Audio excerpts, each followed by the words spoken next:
बहुत बहुत पुरानी बात है। वह समय था जब धरती पर सतयुग चल रहा था। सतयुग यानी वो समय जब लोग सीधे सादे, सच्चे और धर्म के रास्ते पर चलने वाले हुआ करते थे। उस युग में पाप और अधर्म का कहीं नामो निशान तक नहीं था। लोग बड़ी शांति और प्रेम से अपना जीवन जीते थे। उन्हीं शुभ दिनों में एक बहुत ही महान और बड़े ऋषि हुआ करते थे, जिनका नाम था मृकंडू। ये मृकंडू ऋषि केवल ज्ञानी ही नहीं थे, बल्कि बहुत बड़े तपस्वी भी थे। उनका जीवन पूरी तरह से भगवान शिव की भक्ति को समर्पित था।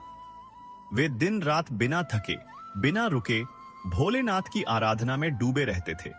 उनका रहन सहन बहुत ही सादा था। वह जंगल के बीच में एक छोटी सी कुटिया बनाकर रहते थे। उनके पास दुनिया की कोई धन दौलत नहीं थी, लेकिन उनके मन में भगवान के लिए जो विश्वास था वह किसी भी धन से कहीं ज्यादा कीमती था। उनका मन भक्ति के धन से भरा हुआ था। मृकंडू ऋषि की धर्मपत्नी का नाम था मरुद्वती। मरुद्वती भी अपने पति की तरह ही बहुत सीधी सादी महिला थी। वह अपने पति को ही अपना भगवान मानती थी, यानी वह एक सच्ची पतिव्रता थी। वह हर काम में अपने पति के साथ कंधे से कंधा मिलाकर चलती थी और उनके साथ मिलकर ही भगवान की पूजा पाठ किया करती थी। लेकिन इन दोनों के जीवन में एक बहुत बड़ा गहरा दुख था। यह दुख उनके मन को हमेशा कचोटता रहता था। सालों पर साल बीतते जा रहे थे, लेकिन उन्हें कोई संतान प्राप्त नहीं हुई थी। उनका घर आंगन बच्चों की किलकारियों से सूना पड़ा था। हर रोज जब मरुद्वती गांव की दूसरी औरतों को देखती थी जो अपने बच्चों के साथ खेल रही होती थीं, तो उनका मन उदासी से भर जाता था। वह एक मां बनने का सुख पाना चाहती थी। उनके मन में हमेशा यह इच्छा रहती थी कि कोई नन्हा सा बालक उन्हें मां कहकर पुकारे। एक दिन जब शाम का समय था और वे कुटिया के बाहर बैठे थे, तब मरुद्वती ने अपने पति मृकंडू ऋषि से बहुत ही दुख भरे मन से अपनी बात कही। उन्होंने कहा, हे मेरे स्वामी, हमारे जीवन में वैसे तो सब कुछ है। हमारे पास मन की शांति है, हमारे बीच अटूट प्रेम है और हम पर भगवान का आशीर्वाद भी है। लेकिन एक ऐसी कमी है जो हमेशा मेरे दिल को खाली कर देती है। हमारे पास कोई संतान नहीं है। मैं अब और इंतजार नहीं कर सकती। मैं सच में एक मां का परम सुख पाना चाहती हूं। मेरी इच्छा है कि हमारे घर में भी उस नन्हे से बच्चे की मीठी आवाज गूंजे। मृकंडू ऋषि ने अपनी पत्नी की यह बात बहुत ध्यान से सुनी। वे जानते थे कि मरुद्वती का दुख सच्चा है और यह बात उन्हें भी अंदर ही अंदर परेशान करती रहती थी। उन्होंने अपने मन में ठान लिया कि अब वह समय आ गया है जब उन्हें भगवान शिव से इस संतान सुख के लिए प्रार्थना करनी ही चाहिए। अगले ही दिन से मृकंडू ऋषि ने बहुत कठोर और कठिन तपस्या शुरू कर दी। उन्होंने सुबह सुबह उठने का नियम बनाया। वे जल्दी उठते, पास की नदी में जाकर पूरी तरह स्नान करते और फिर पूरे दिन केवल भगवान शिव की पूजा में लीन रहते। उन्होंने अन्न, अनाज खाना पूरी तरह से छोड़ दिया। वे केवल थोड़ा सा फल खाते थे और थोड़ा सा जल, पानी पीकर ही रहते थे। महीने बीतते चले गए और मृकंडू ऋषि की तपस्या दिन ब दिन और भी ज्यादा कठोर होती गई। अब तो उन्होंने फल खाना भी कम कर दिया था। वे केवल पानी पीते थे और ध्यान में बैठे रहते थे। उनका शरीर भले ही धीरे धीरे कमजोर होता जा रहा था, क्योंकि वे कुछ खाते नहीं थे, लेकिन उनका मन और उनका संकल्प भगवान के प्रति और भी मजबूत होता चला गया। उनका विश्वास कभी नहीं डिगा। पूरा 1 साल ऐसे ही बीत गया। मृकंडू ऋषि की तपस्या इतनी तीव्र थी कि उसका असर पूरी सृष्टि पर महसूस होने लगा। स्वर्ग में बैठे हुए देवता भी इस कठोर तपस्या को देखकर चिंतित हो गए। उन्हें लगने लगा कि अगर मृकंडू ऋषि की तपस्या इसी तरह बिना रुके चलती रही तो वे बहुत ज्यादा शक्तिशाली बन जाएंगे और कहीं वे देवताओं से भी ज्यादा बलवान न हो जाएं। सभी देवताओं ने आपस में सलाह मशविरा किया। फिर वे सब मिलकर सीधे भगवान शिव के पास कैलाश पर्वत पर पहुंचे। उन्होंने भगवान शिव से हाथ जोड़कर कहा, हे महादेव, मृकंडू ऋषि की तपस्या बहुत ही कठिन है। अब समय आ गया है कि आप उन्हें दर्शन दें और उनकी इच्छा पूरी करें। भगवान शिव, जो सब कुछ जानते थे, मुस्कुराए। उन्होंने देवताओं से कहा, मुझे यह बात पता है। मृकंडू, मेरा बहुत ही प्यारा और सच्चा भक्त है। मैं उसे दर्शन जरूर दूंगा और उसकी इच्छा भी पूरी करूंगा। एक दिन जब मृकंडू ऋषि अपनी कुटिया में गहरे ध्यान में बैठे हुए थे, तो अचानक उनके सामने एक बहुत ही तेज और चमकदार रोशनी फैल गई। यह रोशनी इतनी तीव्र थी कि पूरा जंगल उस प्रकाश से जगमगा उठा। मृकंडू ऋषि ने धीरे से अपनी आंखें खोली और देखा कि उनके सामने साक्षात भगवान शिव खड़े हैं। उनके साथ माता पार्वती भी थीं, जो शांत और प्रेम से भरी हुई थीं। भगवान शिव को अपने सामने देखकर मृकंडू ऋषि की आंखों से खुशी के आंसू बहने लगे। वह बिना देर किए तुरंत भगवान शिव के चरणों में झुक गए और उन्हें प्रणाम किया। भगवान शिव ने उन्हें प्यार से आशीर्वाद दिया और अपनी दिव्य आवाज में कहा, उठो मृकंडू, मैं तुम्हारी इस कठिन तपस्या से बहुत ही ज्यादा प्रसन्न हूं। मांगो, तुम मुझसे क्या वरदान चाहते हो? मृकंडू ऋषि ने हाथ जोड़कर कहा, हे मेरे प्रभु, मैं और मेरी पत्नी सिर्फ एक संतान चाहते हैं। मेरी इच्छा है कि हमारे घर में एक बच्चे की मीठी किलकारी गूंजे। कृपा करके हमें यह वरदान दीजिए महादेव। भगवान शिव ने कुछ देर के लिए सोचा, जैसे वह कोई गहरा हिसाब लगा रहे हों। फिर उन्होंने मृकंडू ऋषि से कहा, मृकंडू, मैं तुम्हें दो तरह के विकल्प यानी दो रास्ते देता हूं। तुम्हें इन दोनों में से कोई एक चुनना होगा। पहला विकल्प यह है, तुम्हें एक ऐसा बेटा मिलेगा जो बहुत ही बुद्धिमान, ज्ञानी और धर्म के रास्ते पर चलने वाला होगा। लेकिन ध्यान से सुनो, वह बेटा केवल 16 साल तक ही जीवित रह पाएगा। 16 साल पूरे होते ही उसकी मृत्यु हो जाएगी। और दूसरा विकल्प यह है, तुम्हें एक साथ 100 बेटे मिलेंगे जो बहुत लंबी उम्र तक जिएंगे, यानी वे दीर्घायु होंगे। लेकिन उन 100 बेटों में कोई ज्ञान नहीं होगा, वे सभी मूर्ख होंगे। वे धर्म के रास्ते से भटक जाएंगे और अधर्म के काम करेंगे। भगवान शिव ने फिर पूछा, अब तुम सोचो और बताओ, तुम इन दोनों में से क्या चुनना पसंद करोगे? मृकंडू ऋषि ने एक पल के लिए अपनी आंखें बंद कर लीं और गहराई से विचार किया। उनके मन में ढेरों विचार चल रहे थे। एक तरफ केवल 16 साल का जीवन और दूसरी तरफ 100 बेटे, लेकिन सभी बिना गुण वाले, मूर्ख। उन्होंने अपनी पत्नी के बारे में सोचा कि एक मां के लिए क्या सबसे ज्यादा जरूरी होगा, क्या बच्चे का लंबा जीवन या बच्चे का अच्छा स्वभाव और ज्ञान। आखिरकार उन्होंने अपना फैसला ले लिया। उन्होंने भगवान शिव से कहा, हे मेरे प्रभु, मैं पहला विकल्प चुनता हूं। मुझे एक बुद्धिमान, ज्ञानी और धर्मपरायण बेटा चाहिए, भले ही उसका जीवन केवल 16 साल का हो। मेरा मानना है कि गुणवान और धार्मिक संतान का 16 साल का छोटा जीवन भी बहुत ही अनमोल होता है। यह 100 मूर्ख बेटों के बहुत लंबे जीवन से कहीं ज्यादा बेहतर है। भगवान शिव यह फैसला सुनकर बहुत खुश हुए। उन्होंने कहा, मृकंडू, तुमने बहुत ही सही और नेक फैसला लिया है। तुम्हारा यह बेटा इस धरती पर एक महान आत्मा के रूप में जाना जाएगा। उसकी कीर्ति यानी उसकी प्रसिद्ध सदियों तक यानी सैकड़ों सालों तक बनी रहेगी। यह कहकर भगवान शिव और माता पार्वती वहीं से गायब हो गए। मृकंडू ऋषि तुरंत अपनी कुटिया में वापस आए और उन्होंने अपनी पत्नी मरुद्वती को सारी बातें विस्तार से बताईं। मरुद्वती पहले तो बहुत खुश हुई कि उन्हें अब संतान प्राप्त होने वाली है, लेकिन जैसे ही उन्हें यह पता चला कि उनका बेटा केवल 16 साल ही जी पाएगा, तो उनकी आंखों में आंसू आ गए। उन्होंने रोते हुए अपने स्वामी से पूछा, हे स्वामी, क्या हम अपने बेटे को बस 16 साल ही देख पाएंगे? यह समय तो बहुत ही कम है, यह हम कैसे सहेंगे? मृकंडू ऋषि ने अपनी पत्नी को प्यार से समझाया। उन्होंने कहा, प्रिय, हमें बच्चे के जीवन की लंबाई यानी वह कितना लंबा जिएगा से ज्यादा उसके जीवन की गुणवत्ता यानी वह कैसा जीवन जिएगा पर ध्यान देना चाहिए।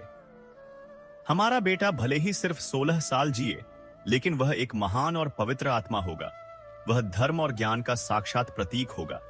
हमें इस बात पर गर्व होगा कि हम ऐसे गुणवान बेटे के माता पिता हैं। मरुद्वती ने अपने पति की बात को अपने दिल में उतार लिया। उन्होंने सोचा कि भगवान शिव जो कुछ भी करते हैं वह हमारे अच्छे के लिए ही होता है।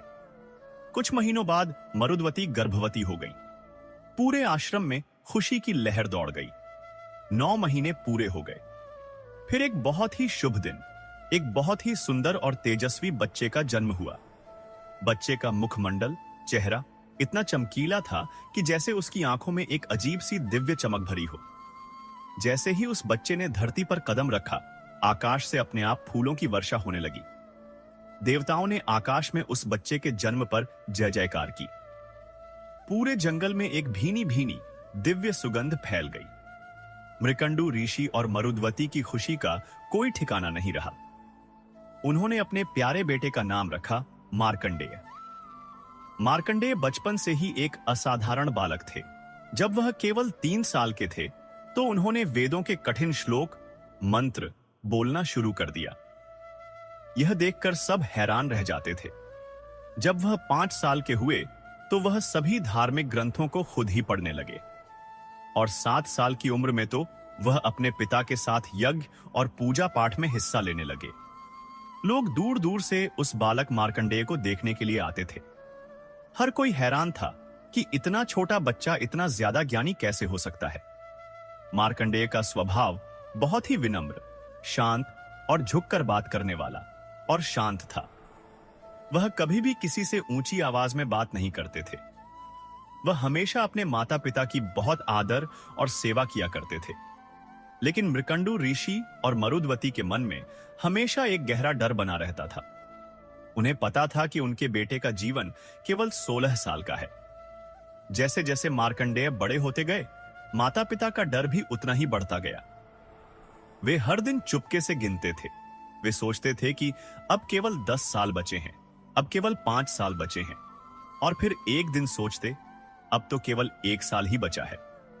लेकिन वे इस सच्चाई को कभी भी अपने बेटे मार्कंडेय को नहीं बताते थे। वे नहीं चाहते थे कि उनका प्यारा बेटा दुखी हो जाए। मार्कंडेय बहुत ही बुद्धिमान थे। उन्होंने ध्यान दिया कि उनके माता पिता हमेशा किसी न किसी चिंता में डूबे रहते हैं। जब भी वे मार्कंडेय को देखते थे, उनकी आंखों में आंसू आ जाते थे। एक दिन मार्कंडेय ने हिम्मत करके अपने पिता से सीधे पूछ ही लिया, पिताजी, आप हमेशा इतने चिंतित क्यों रहते हैं? क्या मैंने कोई ऐसी गलती कर दी है जिससे आप मुझसे नाराज हैं? मृकंडू ऋषि ने कहा, नहीं मेरे प्यारे बेटे, तुमने कोई गलती नहीं की। तुम तो दुनिया के सबसे अच्छे बेटे हो। लेकिन मार्कंडेय को यकीन नहीं हुआ। उन्होंने बार बार पूछा। आखिरकार मृकंडू ऋषि खुद को रोक नहीं पाए और उन्होंने सारी सच्चाई उन्हें बता दी। उन्होंने विस्तार से बताया कि कैसे भगवान शिव ने उन्हें 2 विकल्प दिए थे और उन्होंने कैसे 16 साल के बुद्धिमान बेटे को चुना था। जब मार्कंडेय को यह सारी बात पता चली तो वह एक पल के लिए एकदम शांत हो गए। फिर उन्होंने अपने पिता की तरफ देखा और कहा, पिताजी, आपने उस समय बहुत ही महान फैसला लिया था। मुझे इस बात पर बहुत गर्व है कि आपने ज्ञान और धर्म को चुना। मुझे इस बात का जरा भी दुख नहीं है कि मेरा जीवन केवल 16 साल का है। अगर मैं इन 16 सालों में भी धर्म का पूरी तरह से पालन करूं, भगवान की भक्ति करूं और लोगों की सेवा करूं, तो मेरा जीवन सफल माना जाएगा। यह सुनकर मृकंडू ऋषि और मरुद्वती को बहुत ज्यादा आश्चर्य हुआ। उन्हें लगा कि उनका बेटा सच में कोई महान और साधारण आत्मा नहीं है। उस दिन के बाद से मार्कंडेय ने अपनी भक्ति और पूजा पाठ को और भी ज्यादा बढ़ा दिया।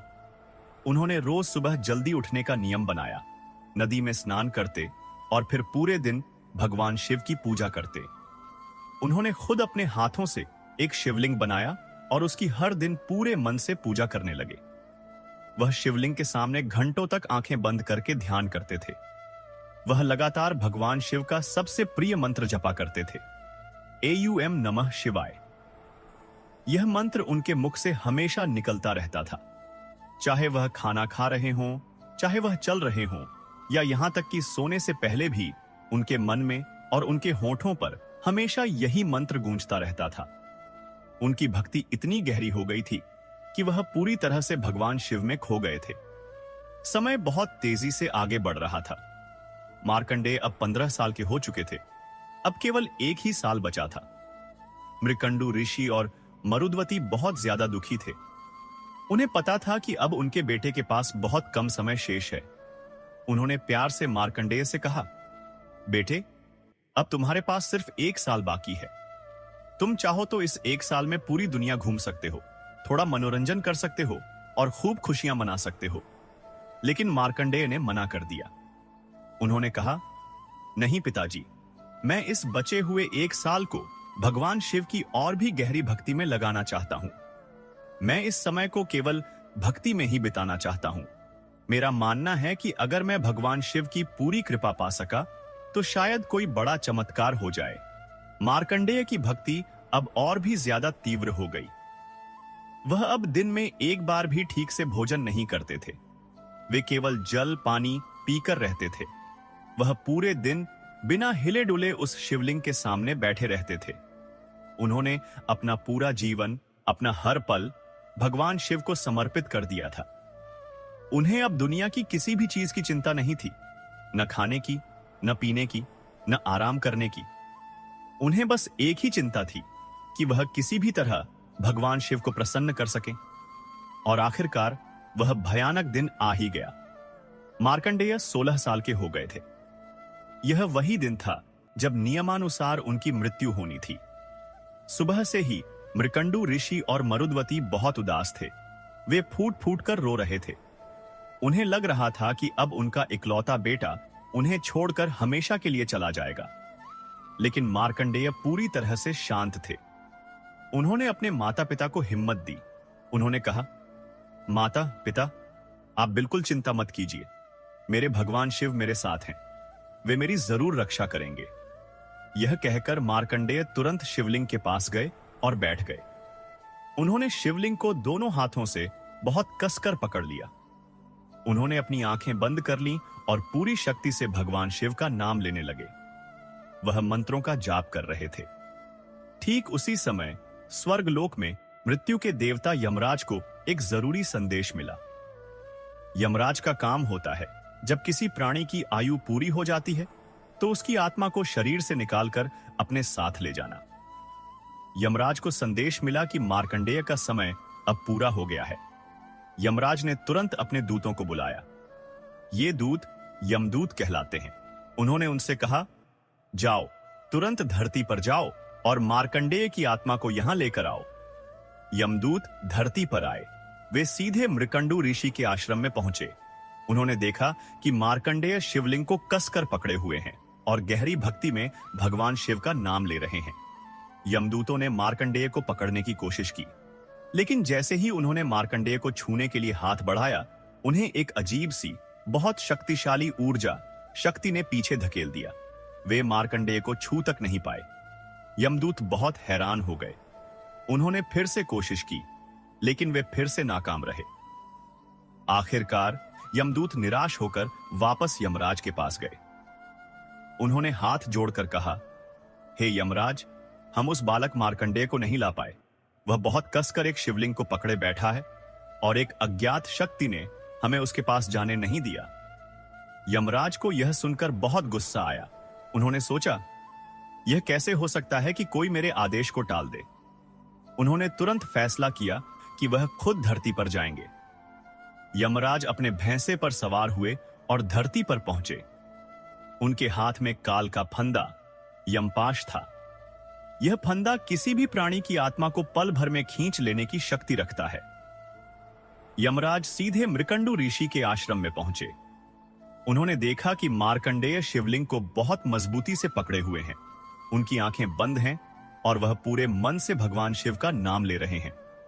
यमराज ने बिना देर किए अपना काल का फंदा मार्कंडेय की तरफ फेंका।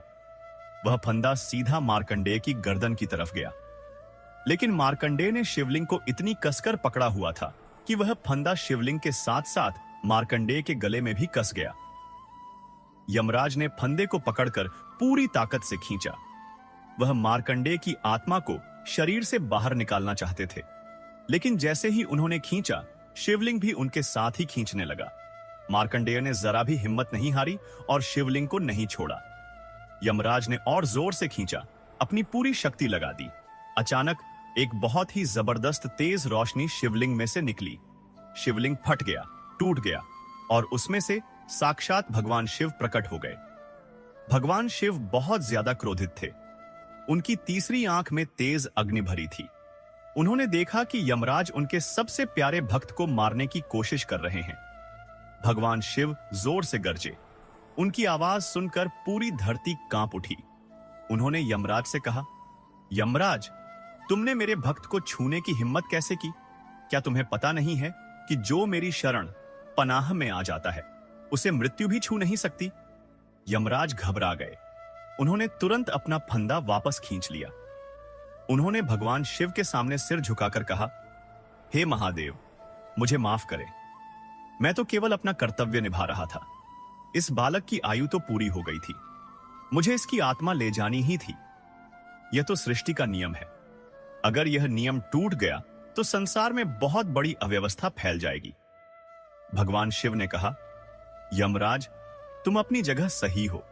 सृष्टि का नियम बहुत जरूरी है, लेकिन याद रखो, सच्ची भक्ति इस नियम से भी कहीं ज्यादा बड़ी होती है। मार्कंडेय ने मुझ पर अटूट विश्वास रखा। उसने अपना पूरा जीवन मेरी ही भक्ति में लगा दिया। मैं ऐसे भक्त को कैसे मरने दे सकता हूं? भगवान शिव ने अपना पवित्र त्रिशूल उठाया। उन्होंने यमराज की तरफ देखा और एक ऐसा वरदान दिया जिसने पूरी सृष्टि के नियम को बदल दिया। उन्होंने कहा, यमराज, मैं तुम्हें आदेश देता हूं, आज के बाद से इस मार्कंडेय को कभी भी मृत्यु नहीं आएगी। वह चिरंजीवी होगा। चिरंजीवी का मतलब होता है जो हमेशा जीवित रहे।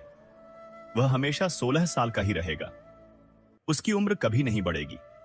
वह अमर है। यमराज ने कहा, लेकिन महादेव, यह तो सृष्टि के कानून के बिल्कुल खिलाफ है। भगवान शिव ने शांत होकर कहा, कभी कभी एक भक्त की सच्ची भक्ति सृष्टि के नियम को भी बदलने की शक्ति रखती है। मार्कंडेय ने अपनी गहरी भक्ति से यह वरदान प्राप्त किया है। यमराज को भगवान शिव की आज्ञा माननी पड़ी। वे वापस अपने लोक यमलोक चले गए। भगवान शिव ने मार्कंडेय को प्यार से आशीर्वाद दिया। उन्होंने कहा, मार्कंडेय, तुमने अपनी सच्ची भक्ति की ताकत से मृत्यु को ही हरा दिया। तुम अब चिरंजीवी हो। तुम हमेशा इस धरती पर रहोगे।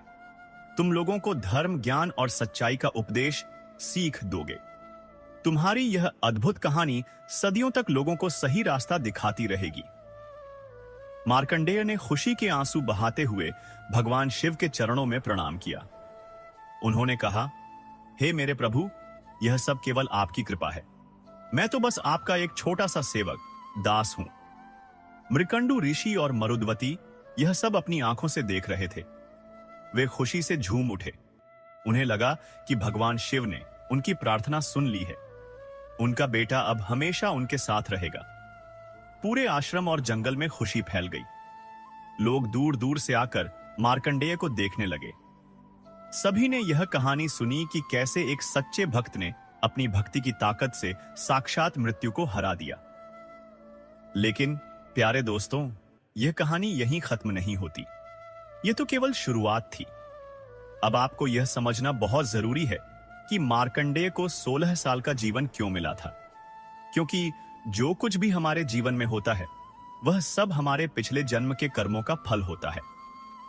मार्कंडेय को यह छोटा जीवन इसलिए मिला क्योंकि उन्होंने अपने पिछले जन्म में एक बड़ी गलती की थी जिसका फल उन्हें इस जन्म में भुगतना था। बहुत पुराने समय की बात है जब मार्कंडेय का पुनर्जन्म नहीं हुआ था। उस समय मार्कंडेय एक बहुत बड़े और ताकतवर राजा हुआ करते थे। उनका नाम था राजा मृत्युंजय। राजा मृत्युंजय का राज्य बहुत विशाल था। उनका राज्य धन धान्य से भरा पूरा था। वहां की प्रजा बहुत सुखी और खुश थी। राजा मृत्युंजय बहुत ही न्यायप्रिय, न्याय करने वाला राजा थे। वह अपनी प्रजा का बहुत अच्छे से ख्याल रखते थे। वह हर दिन दरबार लगाते थे और लोगों की समस्याएं सुनते थे। वह गरीबों की मदद करते थे, ब्राह्मणों को दान देते थे और भव्य मंदिरों का निर्माण करवाते थे। लेकिन राजा मृत्युंजय के जीवन में एक बहुत बड़ी कमी थी। उन्हें बहुत ज्यादा घमंड था। उन्हें अपनी ताकत, अपनी बड़ी सेना और अपने धन दौलत पर हद से ज्यादा घमंड हो गया था। वह हमेशा सोचते थे कि वह दुनिया के सबसे महान राजा हैं। वह सोचते थे कि कोई भी उन्हें हरा नहीं सकता। उन्हें यह भी लगने लगा था कि वह अमर हैं। जब भी कोई समझदार व्यक्ति उन्हें कोई अच्छी सलाह देने आता था तो राजा गुस्सा हो जाते थे। जब भी कोई उन्हें कुछ समझाने की कोशिश करता था तो राजा कहते थे, तुम मुझे क्या सिखाओगे? मैं तुमसे ज्यादा जानता हूं। मुझे किसी की सलाह की कोई जरूरत नहीं है। एक दिन की बात है। राजा मृत्युंजय के राज्य में एक बहुत ही बूढ़ा और ज्ञानी साधु आया। वह साधु अपना पूरा जीवन भगवान की भक्ति में बिता चुका था। साधु ने सुना था कि राजा मृत्युंजय एक अच्छा राजा है, लेकिन उसे घमंड है।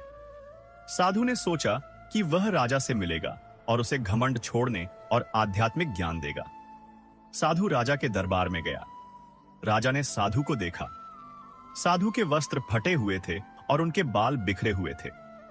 राजा ने घमंड भरी नजर से साधु को देखा और सोचा कि यह तो कोई सामान्य भिखारी है।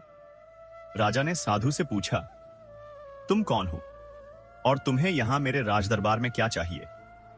साधु ने बहुत ही विनम्रता से यानी झुककर कहा, हे राजन, मैं एक साधु हूं। मैं आपको कुछ जीवन का अनमोल ज्ञान देने आया हूं। राजा यह सुनकर जोर जोर से हंसने लगा। उसने साधु का मजाक उड़ाया। उसने कहा, तुम मुझे ज्ञान दोगे? मैं एक महान राजा हूं। मेरे पास दुनिया की हर चीज है।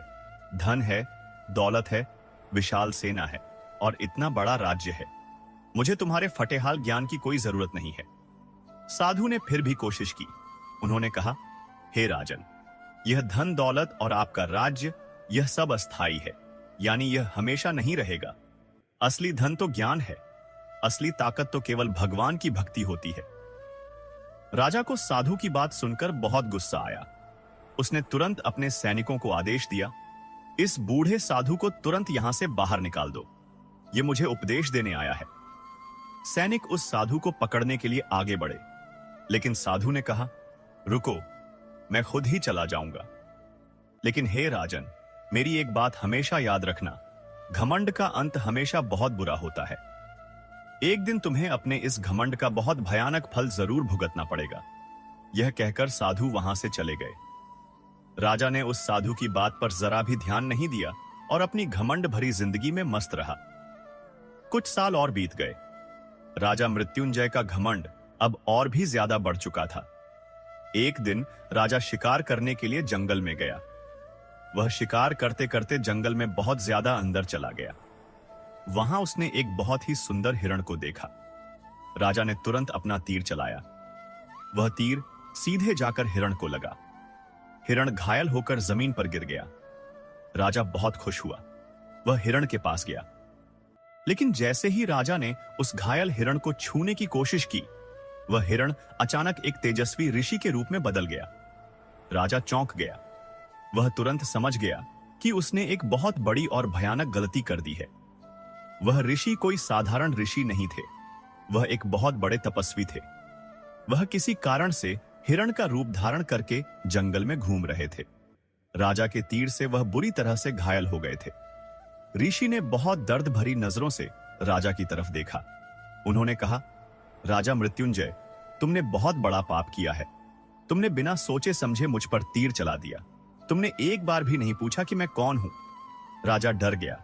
उसने कहा, हे ऋषिवर, मुझे माफ कर दें। मैं नहीं जानता था कि आप हिरण के रूप में थे। मैं तो यही सोच रहा था कि यह एक साधारण हिरण है और मैं शिकार कर रहा हूं। ऋषि ने कहा, राजा, यही तुम्हारी सबसे बड़ी गलती है। तुम घमंड में आकर बिना सोचे समझे काम करते हो। तुम्हें लगता है कि तुम सब कुछ कर सकते हो, लेकिन तुम यह भूल जाते हो कि हर कर्म का फल इस दुनिया में जरूर मिलता है। आज तुमने मुझे घायल किया है, इसका फल तुम्हें भुगतना ही पड़ेगा। राजा ने फिर से माफी मांगी। उसने कहा, कृपा करके मुझे क्षमा कर दें।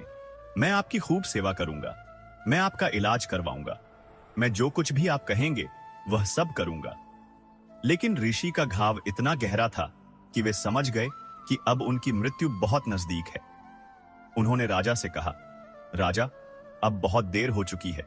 मेरा शरीर छोड़ने का समय आ गया है। लेकिन मैं तुम्हें एक श्राप देता हूं। तुम्हारे घमंड की सजा तुम्हें जरूर मिलेगी। ऋषि ने कठोरता से कहा, तुम्हारा अगला जन्म ऐसा होगा जहां तुम्हें केवल 16 साल का जीवन मिलेगा। तुम्हें उस छोटे से जीवन में मृत्यु का सामना करना पड़ेगा।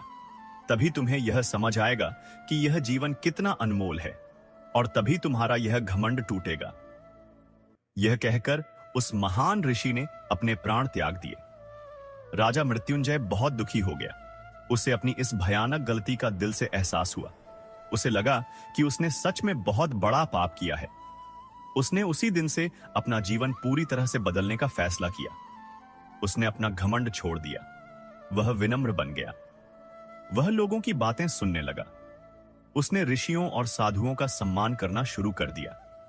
लेकिन ऋषि का श्राप तो अपना काम कर ही चुका था।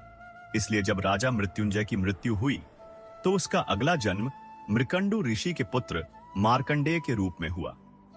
भगवान ने तय किया था कि मार्कंडेय को केवल 16 साल का जीवन मिलेगा। यह उसके पिछले जन्म के बुरे कर्म का फल था। लेकिन भगवान बहुत दयालु हैं। उन्होंने यह भी तय किया कि अगर मार्कंडेय अपनी सच्ची भक्ति से इस श्राप को तोड़ सके तो वह अमर हो जाएगा। और जैसा हमने देखा ऐसा ही हुआ। मार्कंडेय ने अपनी गहरी भक्ति की ताकत से मृत्यु को ही हरा दिया। उसने अपने पिछले जन्म के बुरे कर्म का फल भुगत लिया और फिर अपनी भक्ति से एक नया अमर जीवन प्राप्त किया। यह अद्भुत कहानी हमें जीवन की बहुत सारी महत्वपूर्ण बातें सिखाती है। पहली सीख, यह कहानी हमें सिखाती है कि घमंड करना सबसे बुरा है। जब हम घमंड करते हैं तो हम खुद को दूसरों से बहुत बड़ा समझने लगते हैं। हम किसी का सम्मान नहीं करते। राजा मृत्युंजय ने अपने घमंड के कारण एक महान ऋषि को मार दिया। इसका फल उसे अगले जन्म में भुगतना पड़ा। इसलिए हमें हमेशा विनम्र रहना चाहिए। दूसरी सीख, यह हमें सिखाती है कि हमारे हर कर्म का फल हमें जरूर मिलता है। चाहे वह अच्छा कर्म हो या बुरा कर्म, उसका परिणाम हमें भोगना ही पड़ता है। राजा मृत्युंजय ने बुरा कर्म किया तो उसे सजा मिली। लेकिन मार्कंडेय ने अच्छे कर्म किए और भक्ति की तो उसे अमर होने का वरदान मिला। इसलिए हमें हमेशा नेक और अच्छे कर्म करने चाहिए। तीसरी सीख, यह कहानी हमें भक्ति की ताकत बताती है। अगर हम सच्चे मन से, पूरी श्रद्धा से भगवान की भक्ति करें तो दुनिया की कोई भी मुश्किल हमारे सामने टिक नहीं सकती। मार्कंडेय को खुद मृत्यु का सामना करना था, लेकिन उसने हार नहीं मानी। उसने पूरे मन से भगवान शिव की भक्ति की और भगवान ने उसकी रक्षा की। सच्ची भक्ति से सब कुछ संभव हो सकता है। चौथी सीख, यह कहानी हमें समझाती है कि हमारा जीवन बहुत अनमोल है। हमें अपने जीवन के हर पल का सही उपयोग करना चाहिए। मार्कंडेय को पता था कि उनके पास केवल 16 साल हैं। इसलिए उन्होंने अपना हर पल भक्ति, ज्ञान और अच्छे कर्मों में लगाया। हमें भी अपने जीवन को बेकार में बर्बाद नहीं करना चाहिए। पांचवी सीख, माता पिता का प्यार और उनका साथ बहुत जरूरी है। मृकंडु ऋषि और मरुद्वती ने अपने बेटे को बहुत प्यार दिया। उन्होंने उसे धर्म और अच्छी बातें सिखाईं। और जब मार्कंडेय पर संकट आया तो वे उसके साथ मजबूती से खड़े रहे। अब आइए आगे की कहानी सुनते हैं। जब मार्कंडेय चिरंजीवी बन गए, यानी अमर हो गए, तो उन्होंने फैसला किया कि अब वह दुनिया भर में घूमेंगे। वे अलग अलग जगहों पर गए, अलग अलग लोगों से मिले। उन्होंने बहुत सारा ज्ञान हासिल किया और खुद एक महान ऋषि बन गए। लोग उन्हें मार्कंडेय ऋषि कहकर पुकारने लगे। वे जहां भी जाते, लोग उनका बहुत सम्मान करते। लोग उनसे ज्ञान लेने आते थे और अपनी परेशानियां बताते थे। एक बार मार्कंडेय ऋषि एक छोटे से गांव में पहुंचे। उस गांव में एक बहुत बड़ी समस्या चल रही थी। वहां बिल्कुल भी बारिश नहीं हो रही थी। भयंकर सूखा पड़ गया था। खेतों में फसल सूख गई थी। लोग भूखे मरने लगे थे। गांव के लोग बहुत परेशान थे। उन्होंने बहुत सारे यज्ञ किए, कई पूजा पाठ किए, लेकिन कोई फायदा नहीं हुआ। जब उन्हें पता चला कि महान मार्कंडेय ऋषि उनके गांव में आए हैं, तो सभी गांव वाले उनके पास दौड़े। उन्होंने मार्कंडेय ऋषि से रोते हुए कहा, हे ऋषिवर, कृपया हमारी मदद करें। हमारे गांव में बारिश नहीं हो रही है। हम बहुत संकट में हैं। मार्कंडेय ऋषि ने लोगों से कुछ सवाल पूछे। उन्होंने पूछा, क्या तुम लोग आपस में सच्चाई से रहते हो? क्या तुम लोग एक दूसरे की मदद करते हो? क्या तुम लोग गरीब और कमजोर लोगों का ख्याल रखते हो? गांव के लोग यह सुनकर एकदम चुप हो गए। उन्हें अपनी गलतियां याद आ गईं। उन्होंने धीरे से बताया कि हाँ, हमारे गांव में बहुत झगड़े होते हैं। कोई किसी की मदद नहीं करता। अमीर लोग गरीबों को जरा भी नहीं देखते। लोग आपस में एक दूसरे से नफरत करते हैं। मार्कंडेय ऋषि ने कहा, यही तो तुम्हारी सारी समस्याओं की असली जड़ है। जब लोग आपस में प्रेम नहीं करते, जब एक दूसरे का सहारा नहीं बनते, तो भगवान भी नाराज हो जाते हैं। इसलिए बारिश नहीं हो रही है। अगर तुम सच में चाहते हो कि बारिश हो, तो पहले तुम्हें अपना आचरण, व्यवहार सुधारना होगा। तुम्हें आपस में प्यार से रहना होगा। तुम्हें एक दूसरे की मदद करनी होगी। तुम्हें गरीबों का खास ख्याल रखना होगा। गांव के लोगों ने मार्कंडेय ऋषि की बात मान ली। उन्होंने तुरंत अपना व्यवहार सुधारना शुरू किया। जो अमीर लोग थे, उन्होंने गरीबों की मदद करनी शुरू कर दी। लोगों ने आपस में झगड़े बंद कर दिए। सभी ने एक दूसरे के साथ प्रेम से रहना शुरू कर दिया। और देखते ही देखते कुछ ही दिनों बाद आकाश में काले बादल छा गए। जोरदार बारिश होने लगी। पूरा गांव खुशी से झूम उठा। लोगों ने मार्कंडेय ऋषि का बहुत बहुत धन्यवाद किया। उन्होंने यह बात समझ ली कि अच्छा व्यवहार और अच्छे कर्म करने से ही सब कुछ अच्छा होता है। इसी तरह मार्कंडेय ऋषि ने अपनी यात्रा जारी रखी और कई जगहों पर जाकर लोगों की मदद की।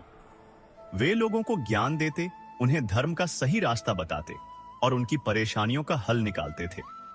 धीरे धीरे मार्कंडेय ऋषि की ख्याति प्रसिद्ध पूरी दुनिया में फैल गई। वे एक बहुत बड़े ज्ञानी ऋषि बन गए। लेकिन मार्कंडेय ऋषि को कभी भी इस बात का घमंड नहीं हुआ। वे हमेशा बहुत ही विनम्र रहे।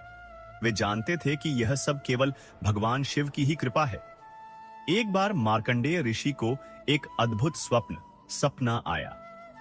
उस सपने में साक्षात भगवान शिव ने उन्हें दर्शन दिए।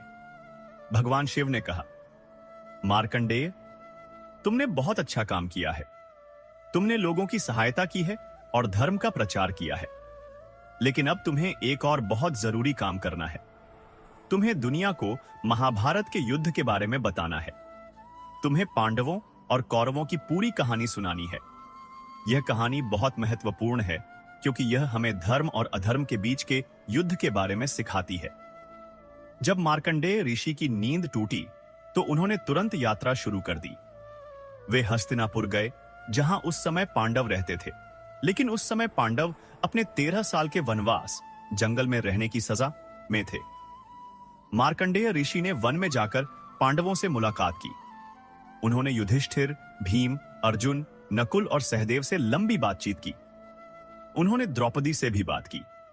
मार्कंडेय ऋषि ने पांडवों को सलाह दी कि वे धैर्य रखें और हिम्मत न हारें। उन्होंने कहा, हे पांडवों, तुम्हारे साथ बहुत अन्याय हुआ है, लेकिन तुम्हें सब्र रखना होगा। धर्म की जीत हमेशा होती है। अधर्म चाहे कितना भी ताकतवर क्यों न लगे, वह हमेशा हारता है। तुम्हें अपने धर्म पर पूरा विश्वास रखना होगा। युधिष्ठिर ने मार्कंडेय ऋषि से पूछा, हे ऋषिवर, हमें कभी कभी ऐसा लगता है कि अधर्म ही जीत रहा है। हमारे साथ इतना अन्याय हुआ, फिर भी दुर्योधन राज कर रहा है। हमें वनवास मिला, यह कैसा न्याय है? मार्कंडेय ऋषि ने उन्हें ज्ञान देते हुए कहा, युधिष्ठिर, यह केवल समय की बात है। अधर्म कुछ ही समय के लिए जीत सकता है, लेकिन अंत में हमेशा धर्म की ही विजय होती है। यह संसार का अटल नियम है। तुम्हें बस धैर्य रखना है और अपने धर्म के रास्ते पर मजबूती से चलते रहना है। मार्कंडेय ऋषि ने पांडवों को कई ज्ञान भरी कहानियां सुनाई। उन्होंने उन्हें बताया कि कैसे दूसरे लोगों ने मुश्किल समय में धैर्य रखा और आखिर में अपनी जीत हासिल की। इन कहानियों से पांडवों को बहुत प्रेरणा मिली। उन्हें यह विश्वास हो गया कि वे भी अपनी सभी मुश्किलों को पार कर सकते हैं। मार्कंडेय ऋषि ने पांडवों को आशीर्वाद दिया और वहां से आगे बढ़ गए। कई सालों बाद जब महाभारत का भयानक युद्ध हुआ, तो मार्कंडेय ऋषि फिर से पांडवों के पास आए। युद्ध समाप्त हो चुका था। पांडवों ने जीत हासिल की थी, लेकिन युद्ध में बहुत ज्यादा नुकसान हुआ था। लाखों लोग मारे गए थे। पांडव इस विनाश को देखकर बहुत दुखी थे। उन्हें लग रहा था कि यह जीत किसी काम की नहीं है। युधिष्ठिर बहुत परेशान थे। वे सोच रहे थे कि इतने लोगों की मृत्यु के लिए वे खुद जिम्मेदार हैं। मार्कंडेय ऋषि ने युधिष्ठिर को प्रेम से समझाया। उन्होंने कहा, युधिष्ठिर, तुम दुखी मत हो। यह युद्ध धर्म की स्थापना के लिए लड़ा गया था। यह युद्ध अन्याय के खिलाफ था। जो लोग मारे गए वे अपने अपने कर्मों का फल भुगत रहे थे। तुम्हें खुद को दोषी नहीं मानना चाहिए। तुमने जो कुछ भी किया वह धर्म के लिए किया। अब तुम्हारा असली कर्तव्य है कि तुम एक अच्छे राजा बनो। तुम अपनी प्रजा का अच्छे से ख्याल रखो। तुम धर्म का पूरी तरह से पालन करो। यही तुम्हारा सबसे बड़ा कर्तव्य है। मार्कंडेय ऋषि ने पांडवों को और भी बहुत सारी बातें सिखाईं। उन्होंने उन्हें बताया कि एक अच्छा राजा कैसा होना चाहिए। उन्होंने बताया कि प्रजा का ध्यान कैसे रखना चाहिए। उन्होंने उन्हें न्याय करने के सही तरीके भी बताए। पांडवों ने मार्कंडेय ऋषि की सभी बातें बहुत ध्यान से सुनी। उन्होंने कसम खाई कि वे इन सभी शिक्षाओं को अपने जीवन में जरूर उतारेंगे। मार्कंडेय ऋषि ने अपना पूरा जीवन लोगों की मदद करने में ही लगा दिया। वे चिरंजीवी थे, इसलिए वे कई युगों, समय के बड़े काल तक जीवित रहे। उन्होंने सतयुग, त्रेता युग, द्वापर युग और यहां तक कि कलयुग भी देखा। हर युग में उन्होंने लोगों को धर्म का रास्ता दिखाया। हर युग में उन्होंने लोगों की परेशानियों का हल निकाला। लोग उनसे बहुत प्यार करते थे और उनका बहुत सम्मान करते थे। एक बार मार्कंडेय ऋषि को महाप्रलय, सृष्टि का पूर्ण विनाश का एक बहुत ही अद्भुत अनुभव हुआ। महाप्रलय वह समय होता है जब पूरी सृष्टि नष्ट हो जाती है। सब कुछ गहरे पानी में डूब जाता है। केवल भगवान विष्णु ही शेष बचते हैं। मार्कंडेय ऋषि ने देखा कि चारों तरफ केवल पानी ही पानी है। कोई धरती नहीं है, कोई आसमान नहीं है, कोई पहाड़ नहीं है, कोई जंगल नहीं है। ऐसा लग रहा था कि सब कुछ खत्म हो गया है। मार्कंडेय ऋषि उस विशाल समुद्र में तैरते रहे। वे तैरते तैरते बहुत थक गए थे। उन्हें लगा कि अब उनका अंत आ गया है। तभी उन्हें बहुत दूर एक तेज रोशनी दिखाई दी। वे पूरी शक्ति लगाकर उस रोशनी की तरफ तैरने लगे। जैसे जैसे वे नजदीक पहुंचे, उन्होंने देखा कि एक बहुत बड़े बरगद के पेड़ पर एक छोटा सा बच्चा बैठा है। वह बच्चा बहुत ही सुंदर था। उसकी त्वचा हल्की नीली थी और उसके मुख पर एक प्यारी सी मुस्कान थी। मार्कंडेय ऋषि हैरान हो गए। उन्होंने सोचा कि इस भयानक महाप्रलय में यह छोटा सा बच्चा कहां से आया। यह बच्चा इतना शांत क्यों है? इसे जरा भी डर क्यों नहीं लग रहा है? मार्कंडेय ऋषि उस बच्चे के पास गए। बच्चे ने मार्कंडेय ऋषि को देखा और फिर मुस्कुराया। फिर बच्चे ने धीरे से अपना मुंह खोला। मार्कंडेय ऋषि उत्सुकता से बच्चे के मुंह में देखने लगे और जो उन्होंने देखा वह सचमुच अविश्वसनीय था। बच्चे के छोटे से मुंह के अंदर पूरी सृष्टि समाई हुई थी। सारे ग्रह, सारे तारे, सभी लोग, सब कुछ उस बच्चे के मुख के अंदर मौजूद था। मार्कंडेय ऋषि तुरंत समझ गए कि यह कोई साधारण बच्चा नहीं है। यह तो साक्षात स्वयं भगवान विष्णु है। मार्कंडेय ऋषि ने तुरंत भगवान विष्णु के चरणों में प्रणाम किया। भगवान विष्णु ने उन्हें आशीर्वाद दिया। उन्होंने कहा, मार्कंडेय, तुम बहुत सौभाग्यशाली हो कि तुम्हें मैंने इस बाल रूप में दर्शन दिए हैं। बहुत ही कम लोगों को यह मौका मिलता है। तुमने अपने जीवन में बहुत अच्छे कर्म किए हैं। तुमने लोगों की सहायता की है। तुमने धर्म का प्रचार किया है। इसलिए मैं तुम्हें यह दिव्य दर्शन दे रहा हूं। मार्कंडेय ऋषि की आंखों से श्रद्धा के आंसू बहने लगे। उन्होंने कहा, हे प्रभु, मैं तो केवल आपका सेवक हूं। यह सब आपकी ही दया है। भगवान विष्णु ने मार्कंडेय ऋषि को और भी बहुत सारी गहरी बातें बताईं। उन्होंने उन्हें समझाया कि सृष्टि का निर्माण, बनना कैसे होता है और सृष्टि नष्ट कैसे होती है। उन्होंने उन्हें बताया कि कैसे हर युग में धर्म का स्वरूप अलग अलग होता है। उन्होंने उन्हें बताया कि भगवान हर युग में क्यों अवतार लेते हैं और अधर्म को कैसे खत्म करते हैं। मार्कंडेय ऋषि ने यह सारा ज्ञान बहुत ध्यान से सुना। यह ज्ञान बहुत ही अनमोल था। कुछ समय बाद महाप्रलय का समय समाप्त हो गया। फिर से सृष्टि की नई रचना हुई। फिर से धरती बनी, आकाश बना, पहाड़ बने, नदियां बहने लगीं और जंगल फिर से हरे भरे हो गए। जीवन फिर से शुरू हुआ। मार्कंडेय ऋषि ने यह सब अपनी आंखों से देखा। उन्होंने देखा कि कैसे भगवान विष्णु ने फिर से संसार की रचना की। इस अनुभव ने मार्कंडेय ऋषि के ज्ञान को और भी ज्यादा बढ़ा दिया। मार्कंडेय ऋषि ने अपने इस अद्भुत अनुभव को लोगों को बताना शुरू किया। उन्होंने लोगों को बताया कि उन्होंने महाप्रलय में क्या देखा। उन्होंने बताया कि उन्होंने भगवान विष्णु को एक छोटे से बच्चे के रूप में कैसे पाया। लोग इन कहानियों को बहुत मन लगाकर और ध्यान से सुनते थे। लोगों को इन कहानियों से बहुत प्रेरणा मिलती थी। लोगों को यह बात समझ आने लगी कि भगवान कितने महान हैं और यह सृष्टि कितनी रहस्यों से भरी हुई है। मार्कंडेय ऋषि ने कई महत्वपूर्ण धार्मिक ग्रंथ भी लिखे। उन्होंने मार्कंडेय पुराण की रचना की।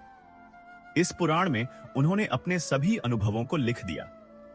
उन्होंने इसमें धर्म के बारे में, भक्ति के बारे में और जीवन जीने के सही तरीकों के बारे में विस्तार से लिखा।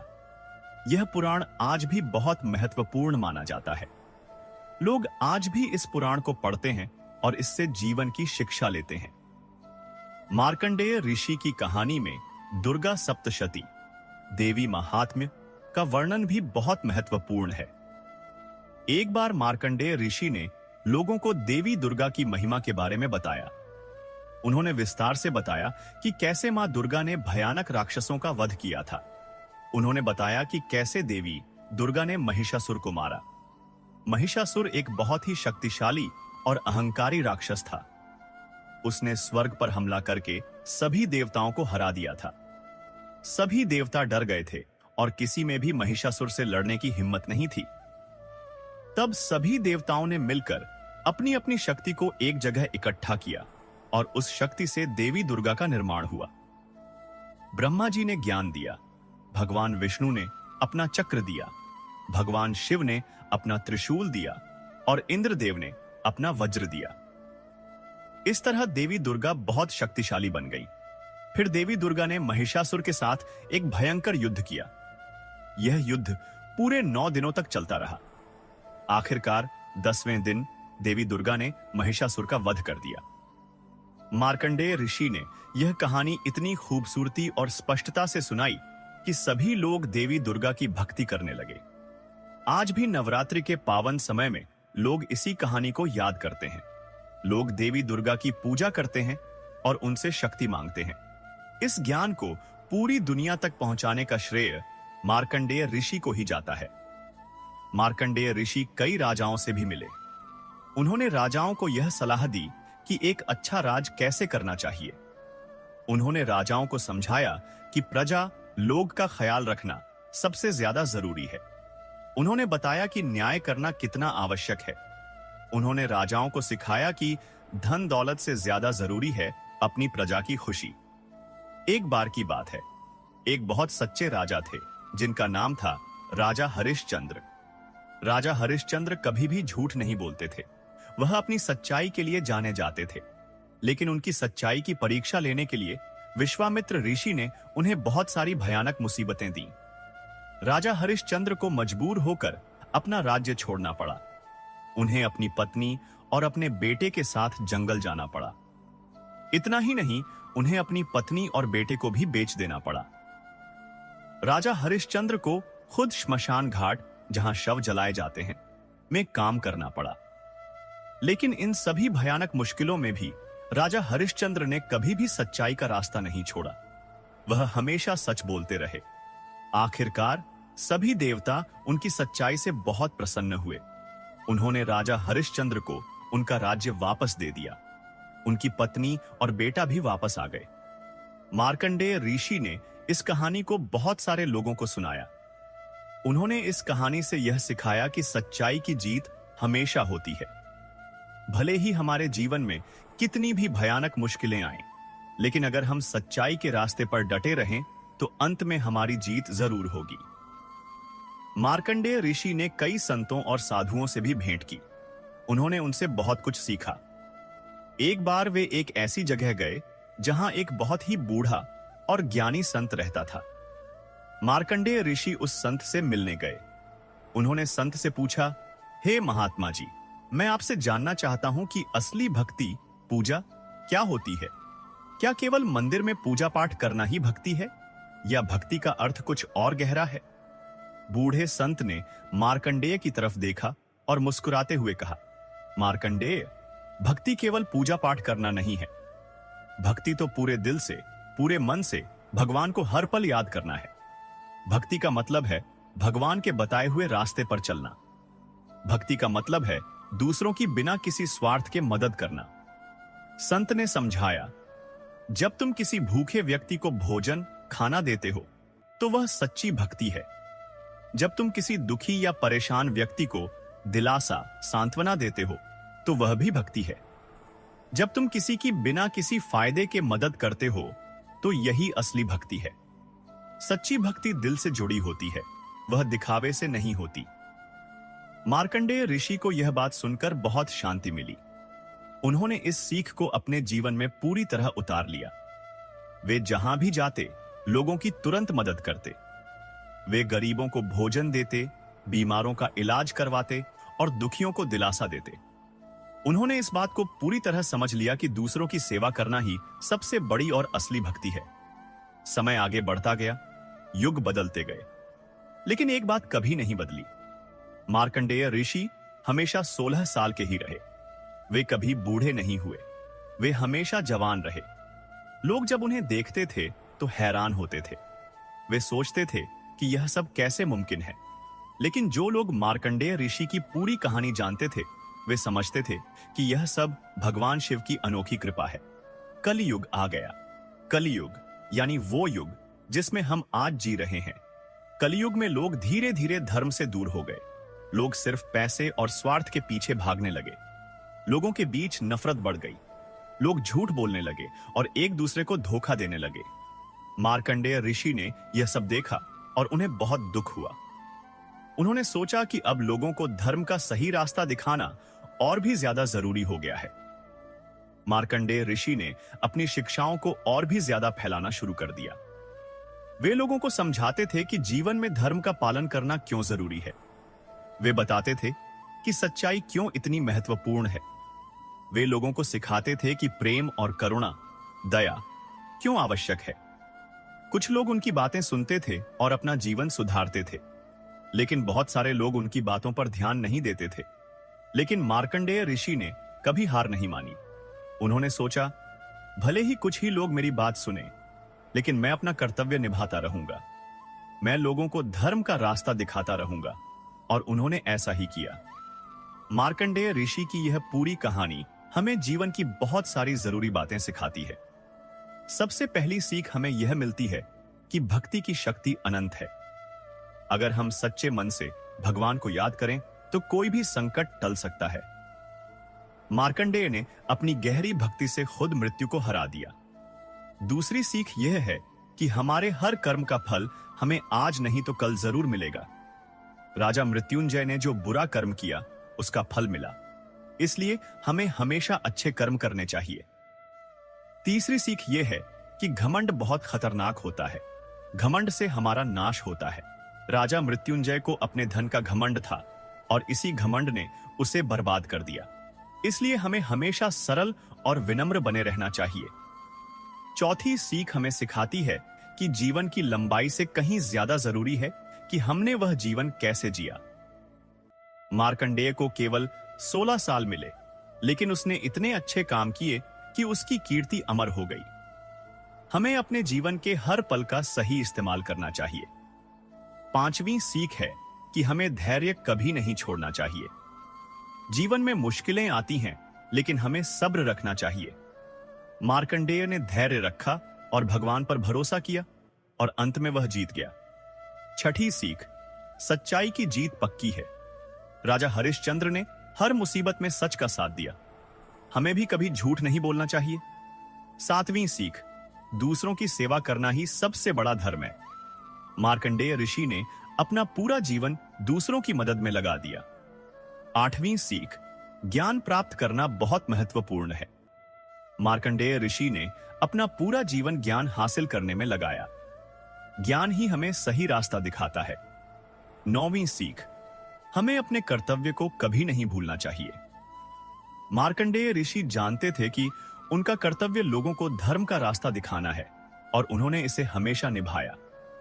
10वीं सीख, भगवान पर हमारा विश्वास अटल होना चाहिए। मार्कंडेय का भगवान शिव पर पूरा विश्वास था और उनके इसी विश्वास ने उनकी जान बचाई। 11वीं सीख, हमें कभी भी किसी भी हाल में हार नहीं माननी चाहिए। जब यमराज मार्कंडेय को लेने आए तो मार्कंडेय ने लड़ना नहीं छोड़ा, उसने हिम्मत रखी। 12वीं सीख, भगवान हमेशा अपने सच्चे भक्तों की रक्षा करते हैं। जब मार्कंडेय पर सबसे बड़ा संकट आया तो भगवान शिव खुद प्रकट हुए। 13वीं सीख, हमें हर इंसान का सम्मान करना चाहिए। राजा मृत्युंजय ने एक साधु का अपमान किया था, जिससे उसे सजा मिली। हमें किसी को छोटा नहीं समझना चाहिए। और आखिरी सीख यह है कि धर्म ही हमारे जीवन का असली आधार है। मार्कंडेय ऋषि ने अपना पूरा जीवन धर्म के रास्ते पर चलकर बिताया। यह थी ऋषि मार्कंडेय की अद्भुत और पूरी कहानी। यह कहानी हमें बहुत गहराई से समझाती है कि कर्म का फल जरूर मिलता है। आज के इस कलयुग के समय में जब चारों तरफ समस्याएं हैं, यह कहानी हमें प्रेरणा देती है कि हमें धर्म, सच्चाई और भक्ति के रास्ते पर ही चलना चाहिए। मार्कंडेय ऋषि आज भी इस धरती पर कहीं ना कहीं मौजूद हैं, क्योंकि वे चिरंजीवी हैं। वे आज भी लोगों की मदद कर रहे हैं। जब भी कोई सच्चा भक्त मुसीबत में होता है और भगवान को याद करता है, तो मार्कंडेय ऋषि किसी न किसी रूप में उनकी मदद के लिए जरूर पहुंच जाते हैं। यह कहानी हमें यह संदेश देती है कि भगवान हम सभी को देख रहे हैं। भगवान हमारे हर अच्छे और बुरे कर्म को गिन रहे हैं। अगर हम अच्छे कर्म करेंगे तो भगवान हमारी मदद करेंगे। अगर हम बुरे कर्म करेंगे तो हमें उसका फल भुगतना पड़ेगा। इसलिए हमें हमेशा अच्छे कर्म करने चाहिए। मार्कंडेय ऋषि की यह कहानी हजारों सालों से लोगों को प्रेरित करती आ रही है और आगे भी यह कहानी लोगों को सही रास्ता दिखाती रहेगी। यह हमें याद दिलाती है कि धर्म, सच्चाई, भक्ति और अच्छे कर्म ही जीवन को सफल बनाते हैं। अगर हम इन बातों को अपना लें तो हमारा जीवन खुशहाल हो जाएगा और हम दूसरों को भी खुशी दे पाएंगे। तो दोस्तों, यह थी ऋषि मार्कंडेय की सारी शिक्षाएं। उम्मीद है कि इस कहानी से आपको कुछ बहुत जरूरी सीखने को मिला होगा। इस कहानी की बातों को अपने जीवन में जरूर उतारिए। भगवान की भक्ति कीजिए, अच्छे कर्म कीजिए, सच्चाई का साथ दीजिए और हमेशा दूसरों की मदद कीजिए। यही जीवन का असली उद्देश्य है। दोस्तों, ऋषि मार्कंडेय की यह अद्भुत कहानी केवल मनोरंजन के लिए नहीं है, बल्कि यह अपने आप में जीवन जीने की एक पाठशाला है। इस कथा से हमें कई ऐसी अनमोल सीखें मिलती हैं जो हमारे जीवन को एक नई और सही दिशा दे सकती हैं। इस कहानी की सबसे पहली और सबसे बड़ी सीख यह है कि सच्ची भक्ति में असीम शक्ति होती है। भक्ति का अर्थ केवल मंदिर जाना या पूजा पाठ करना नहीं, बल्कि भगवान में एक अटूट और निस्वार्थ विश्वास रखना है। जब हम अपना सब कुछ ईश्वर को सौंप देते हैं, तो वह हमारी रक्षा अवश्य करते हैं। इसका सबसे बड़ा प्रमाण स्वयं मार्कंडेय का जीवन है।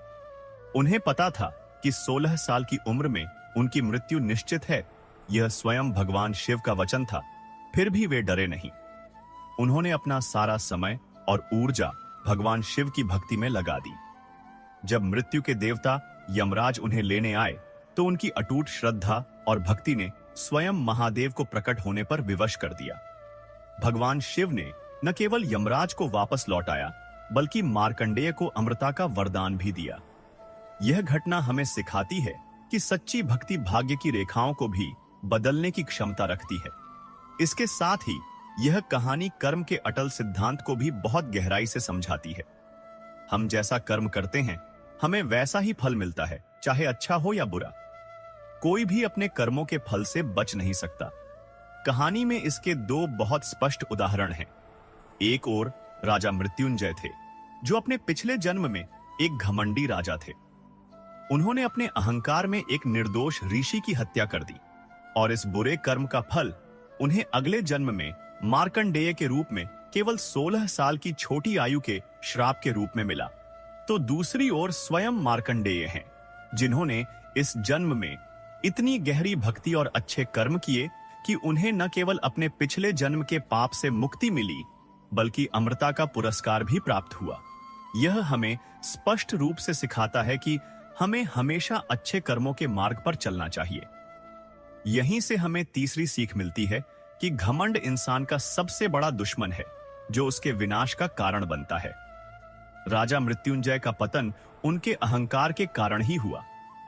घमंड ने उनकी बुद्धि को अंधा कर दिया था, जिसके कारण वे सही और गलत में भेद नहीं कर पाए और उनसे वह पाप हो गया। इसलिए हमें जीवन में चाहे कितनी भी सफलता क्यों न मिल जाए, हमेशा विनम्र रहना चाहिए। यह कथा हमें यह भी समझाती है कि जीवन की लंबाई से अधिक उसकी गुणवत्ता महत्वपूर्ण होती है। मृकंडु ऋषि ने 100 मूर्ख पुत्रों के लंबे जीवन के बजाय एक गुणवान पुत्र का 16 साल का जीवन चुना, और मार्कंडेय ने उन 16 सालों में ऐसा सार्थक जीवन जिया कि वे हमेशा के लिए अमर हो गए। यह हमें अपने जीवन के हर पल को अच्छे और नेक कामों में लगाने के लिए प्रेरित करता है।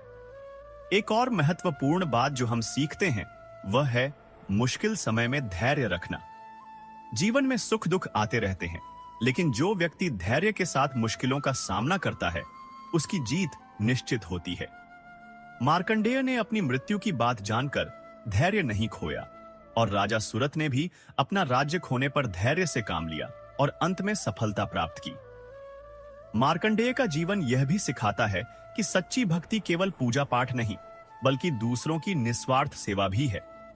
उन्होंने अपना जीवन लोगों की मदद करने, उन्हें सही राह दिखाने और उनके दुख दूर करने में समर्पित कर दिया, जो हमें सेवा भाव का महत्व समझाता है। उन्होंने हमें क्षमा करने की महानता भी दिखाई, जब उन्होंने अपना अपमान करने वाले व्यक्ति को तुरंत माफ कर दिया, और राजा हरिश्चंद्र के उदाहरण से हमें हमेशा सच्चाई के रास्ते पर चलने की प्रेरणा दी, क्योंकि अंत में जीत हमेशा सत्य की ही होती है। तो दोस्तों, यह थी ऋषि मार्कंडेय की कहानी से मिलने वाली कुछ प्रमुख शिक्षाएं। यह कहानी हमें सिखाती है कि हमें भक्ति, अच्छे कर्म, विनम्रता, धैर्य, सेवा और सच्चाई के मार्ग पर चलना चाहिए। अगर हम इन बातों को अपने जीवन में उतार लें तो हमारा जीवन भी सफल और सार्थक बन सकता है। जय श्री शिव। जय मार्कंडेय ऋषि।